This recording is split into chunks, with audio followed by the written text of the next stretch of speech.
Det jeg godt kan lide ved at bo i Vejleåparken, det er, at jeg har nogle venner, der er tæt på. Vi alle sammen bor sådan tæt på hinanden. Det synes jeg er meget rart. Jeg kan godt lide at bo i Vejleåparken, fordi det er sjovt, og der er gode, man kan finde gode venner. Man kan gå rundt og spille fodbold, der er mange fodboldbaner. Burada çok memnunum. Bizim komşular iyi. Diyalog kuruyoruz, birbirimize bir şeyler veriyoruz. Onlar da bize getiriyor. Der er en masse glade mennesker, og man kan komme til at snakke med, ja, hvem man har lyst til næsten. Og kan man bare engagere sig lidt i de ting, der foregår her, for der bliver lavet rigtig, rigtig meget for de gamle i Ishøj.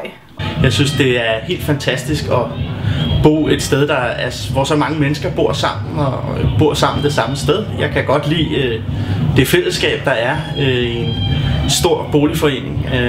Det er først og fremmest fællesskabet med, kan man sige, naboerne, der gør, at jeg elsker Vejleåparken.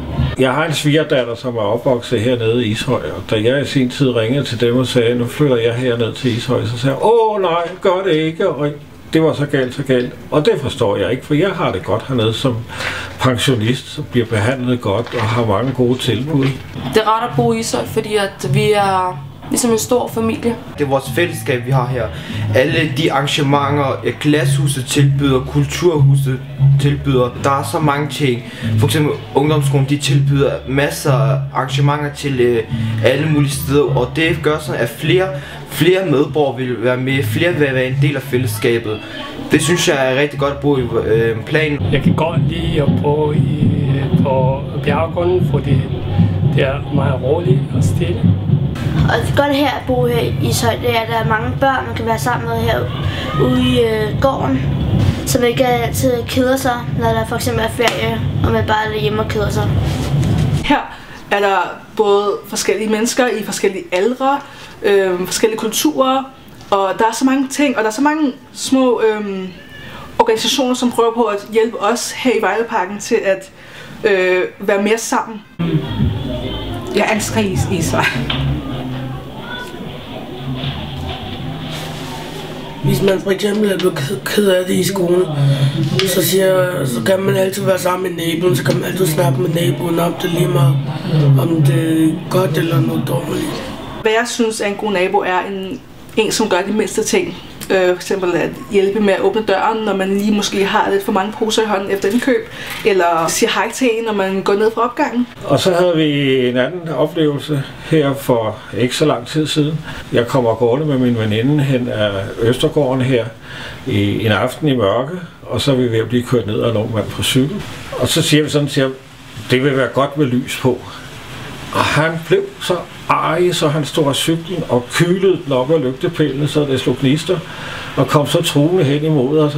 At vi synes nok, og kendte vi ikke færdselsreglerne og højrevigepligten, og jeg skal komme efter dig. Og så kom der 2 unge mennesker, og den ene forklarede, at vi har siddet og set det hele deroppe der, og nu har vi lige taget en jagt på, og hvis I går pænt udenom, så holder den anden, min kammerat, ham tilbage der. Og så på den måde kommer vi ud af den situation. Og hvis de 2 unge mennesker ser det her, tusind tak for godt naboskab. Min mand, han er død 3 år, og min nabo er rigtig hjælper mig. Hvad en god nabo for mig det er at sige, hov, har du hørt det, der er i Glashuset? Vi skal lave en masse slags kager og sådan noget. Kunne du ikke tænke dig at lave en kage sammen med os?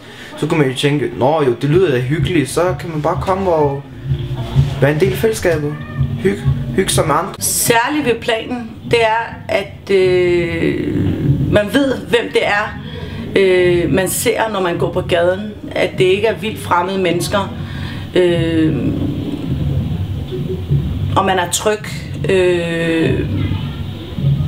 Og ens børn er tryg ved at være her. Og alle kender hinanden. De små børn, de har det rigtig godt ved at lege med på legepladser sammen og hygge sammen. Og selvom der er lidt ældre eller små, eller de er danskere eller indvandrere eller hvad det er, så har de det fint sammen. De leger sammen og hygger sammen.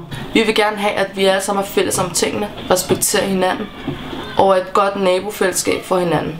En god nabo er, at man kan låne ting af hinanden, og hernede i gården kan man lege med sine venner.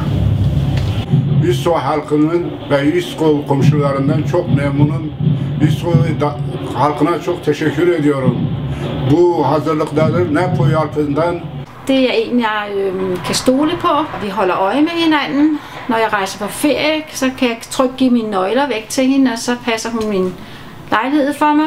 Ja, jeg er så glad for at bo herude. Jeg vil aldrig flytte herfra. Det er, hvad jeg har.